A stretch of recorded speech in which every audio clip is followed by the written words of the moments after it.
Olá, sejam muito bem-vindos ao primeiro episódio da terceira temporada do nosso podcast Escutativa, o podcast da Emboé. A gente está nesse ano trazendo um formato um pouco diferente. A gente vai manter o áudio lá no Spotify, no seu agregador de podcast, mas também vamos trazer aqui o vídeo para você, para quem quiser acompanhar aqui a gente conversando. Então seja muito bem-vindo, Jéssica. Obrigada, Bernardo. A ideia é que a gente possa trazer um pouco dos papos que a gente já tem no dia a dia da Emboé para frente das câmeras, para que você possa participar desse papo junto com a gente também. Exato. Então, a gente vai manter aqui a abertura para a gravação do podcast, mas você vai poder acompanhar com a gente aqui toda a discussão também no ao vivo. Então, não se incomode com os erros, a gente também está aprendendo e levando adiante essa ideia, né? A gente espera que dê certo, mas a gente vai manter aqui a gravação oficial do podcast com esse recurso, mas a gente poder trazer aqui para vocês também essa oportunidade de botar no YouTube também. Beleza? Beleza. Então, vamos lá? Vamos. Beleza. Bem-vindos a uma nova temporada do nosso podcast Escutativa, gestão em 20 minutos, porque mais do que isso vira uma reunião. Eu sou Bernardo Montialieb. E eu sou a Jéssica Galdino. E hoje a gente vai falar das dores e das delícias de fazer mudanças. Principalmente das mudanças organizacionais que a gente está falando aqui, né, Jéssica? Sim, a nível de mudança de grupo. Mas quando a gente pensa numa mudança de grupo, sempre tem um indivíduo dentro dessa somatória, dentro dessa equação que a gente não pode ignorar.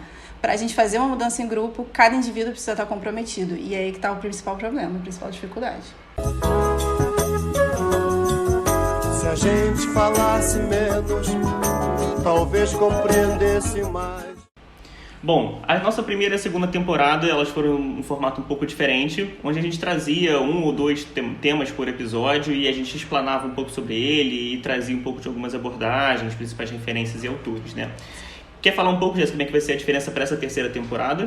Sim, a ideia dessa terceira temporada é a gente trazer um pouco da bagagem que a gente criou no nosso trabalho, desde a nossa origem no começo, nos estudos, nos primeiros empregos, e também toda a experiência que a gente está construindo junto pela Emboé, trazer isso com o nosso ponto de vista, com a nossa opinião, é claro, sempre embasando em pesquisas e autores, mas trazendo o nosso ponto de vista e principalmente o nosso jeito de trocar e pensar a gestão de uma forma mais simples e mais leve. Excelente, a ideia é que fique uma coisa mais bate-papo e com base nas nossas experiências, nessa trocação de ideia e, claro, com devido aporte de conhecimento que a gente sempre traz e é nosso jeito de fazer. Não tem jeito. Então, beleza. Jéssica, então, para a gente poder começar esse bate-papo sobre gestão da mudança, o que você acha, o que você quer compartilhar com a gente sobre como fazer essa mudança e, principalmente, se ela realmente precisa ser feita? O que você quer trazer aí para a gente? Então, achei o tema muito pertinente, tendo em vista que a gente está fazendo uma grande mudança no nosso formato, né? Então, tendo em vista essa peculiaridade, eu achei que combinou totalmente com o nosso momento. E eu acho que é aquilo que eu falei no começo, né? Para a gente fazer uma mudança a nível de um grupo, de uma equipe, que envolve mais de uma pessoa, a gente sempre vai ter que considerar as dificuldades e as fases que cada indivíduo dentro desse grupo vai passar até realmente poder se integrar nessa mudança. Então, é normal que no momento de mudança, quando uma proposta nova é colocada na mesa, é muito comum, é muito normal a gente passar por aquelas fases iniciais de negação, de raiva, de tentar barganhar alguma coisa, mas depois que a gente aceita realmente aquela mudança é necessária e é para melhor, e aí exige muito esforço para que todo mundo chegue nesse ponto de aceitação, aí sim as pessoas podem se comprometer a juntas fazer essa mudança dar certo, e aí com isso elas vão gerar o resultado que é esperado. Então, a gente precisa criar os caminhos para que as pessoas possam chegar nesse estágio, nesse momento em que elas aceitem que aquela mudança é necessária e elas se comprometam a fazer parte dela de uma forma positiva. Perfeito. Eu vejo os principais autores mais recentes aí trazendo que gerir a mudança é humanizá-la, né? A melhor forma da gente lidar com a mudança, porque muitas das vezes estamos lidando com várias pessoas, é tornar essa mudança mais humana, né? Na medida do possível, entendendo essas diversas fases, né? Desde entre o indivíduo e o grupo, mas que principalmente no que a gente está abordando a gestão da mudança organizacional, que não vai ter um projeto que não tenha pessoas e nem nenhuma mudança que não deva ser estruturada como um projeto, né? Ou seja, você tem início, meio e fim, você tem formas de abordar a mudança, principalmente para tornar ela mais humana do ponto de vista das pessoas que estão ali envolvidas, né? O tudo que se tem não representa tudo. E aí, quando a gente está falando de mudança, a gente está falando muito de tirar as pessoas dessa inércia. E os projetos, né, estruturar a mudança em forma de projeto é uma forma de a gente dar início a esse movimento que vai tirar a gente de uma inércia, vai descongelar a gente do estado atual, fazer com que a gente passe pelo processo de mudança através da gestão de um projeto, para que a gente possa recongelar depois em um outro patamar de desempenho. E aí, sim, fazer o nosso trabalho de forma mais padronizada, com uma rotina mais constante, porque a mudança necessária já foi feita. Então, é uma aliança perfeita entre processos e projetos, né? A gente começa fazendo o processo como ele é feito hoje, precisamos mudar, fazemos um projeto de melhoria para sair dessa inércia, e aí depois a gente alcança um outro tipo de processo, que a gente chama de um processo futuro, que vai fazer com que a gente tenha outro patamar de desempenho, que era o que se esperava no começo do projeto, para que aquela mudança possa realmente gerar um impacto positivo na realidade. Senão não tem por que a gente fazer a mudança, né? Então, essa lógica de sair do estado atual, descongelar, fazer o processo de mudança e recongelar é uma teoria traga pelo Kurt Lewis, que é uma teoria antiga, que é uma teoria que é o principal modelo geral que é utilizado quando a gente está falando de gestão da mudança. Sim, o Kurt Lewin é considerado o pai aí da gestão da mudança, né? E é legal você trouxe porque é uma coisa que a gente trabalha muito, que é a melhoria de processos, que, claro, ela é um input, né, um drive para poder fazer a mudança, assim como várias outras, né? Seja a fusão e aquisição de uma empresa, criação de uma nova empresa, melhoria de processos, mas principalmente também de tecnologias, né? Muitas das vezes os projetos de gestão da mudança vêm atrelados a uma melhoria de processo ou também de implantação de uma nova tecnologia.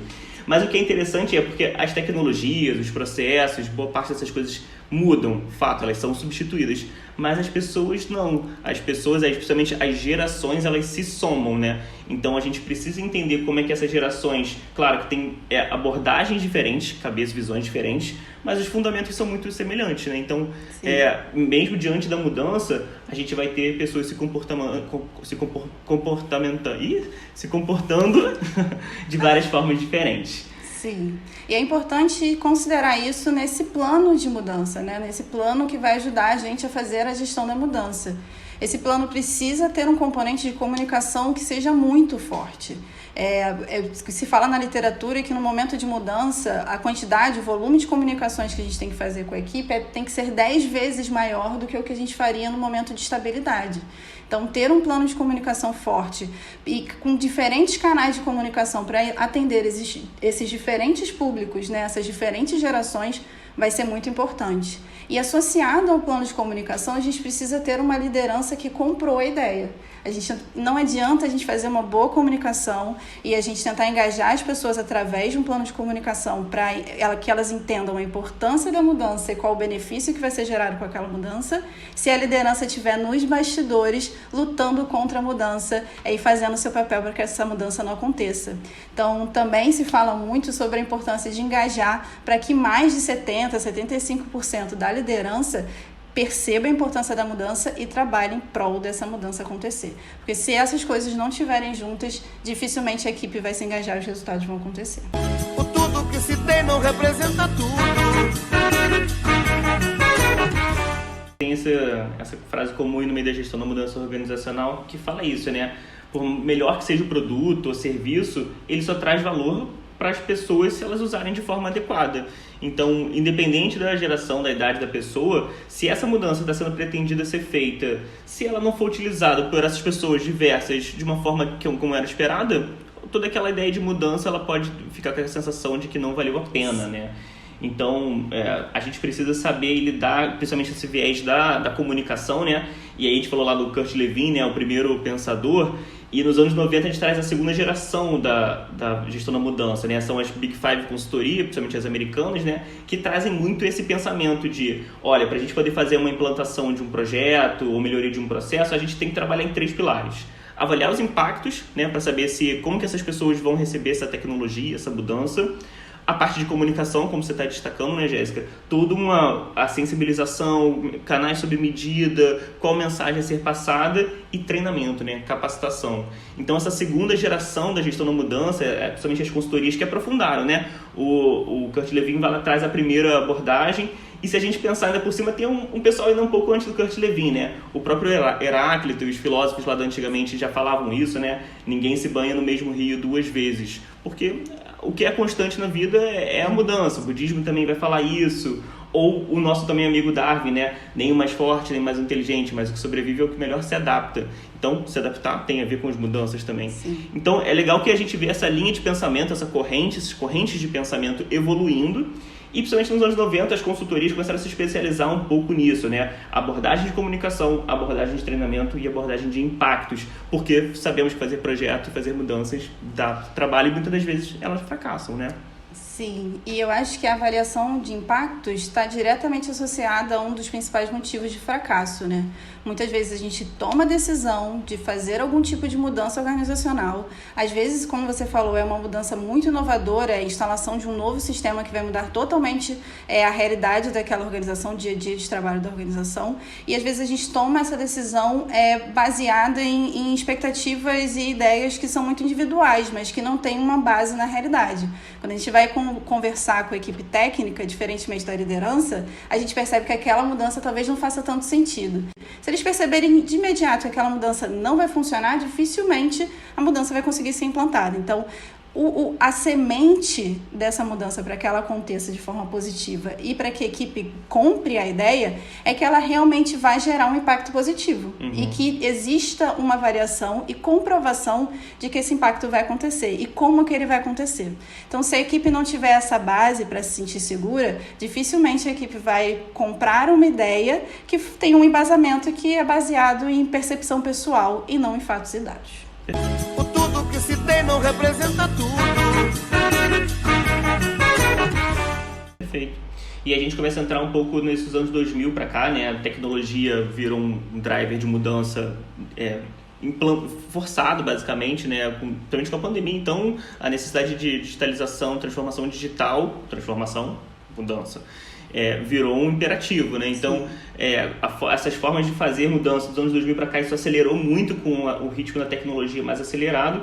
E aí, o HCM-BOK, que é um livro consolidado, né, como a terceira onda, aí a gente falou lá do Kurt Lewin, das Big Five, e agora o HCM-BOK começa a trazer mais práticas e processos de gestão da mudança para que a gente diminua esses erros, né, essas chances de fracasso, e a gente aumente a chance de sucesso, né? O Lean, o Ágil, vem nessa tentativa também, outras metodologias, o próprio PMBOK, gestão de projetos, também muito nessa tentativa.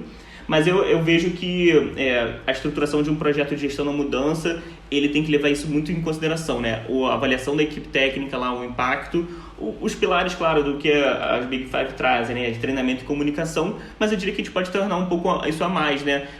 Usar a tecnologia a nosso favor para humanizar essa mudança, né? Então, hoje tem gamificação, que é uma alternativa muito legal para o futuro, né? A gente está falando aí de melhorias, seja de inovação ou de processo, né? Uma melhoria seja incremental ou até disruptiva, e a gente até pode aprofundar isso num outro podcast só sobre inovação, o quanto que elas demandam um cuidado atencioso para se fazer uma mudança, né? E que mesmo nesses planos mais preparados, tudo isso ainda é muito na fase de planejamento. Na hora que vamos ver, a gente precisa ter justamente essa habilidade, como o Rancharan fala aí, da arte da execução, né? De ir mudando e se adaptando ao longo do caminho. Sim. Isso vai ser completamente essencial, e aí o Lean, como você falou, o Lean e o Ágil traz muito essa questão do caminho, né?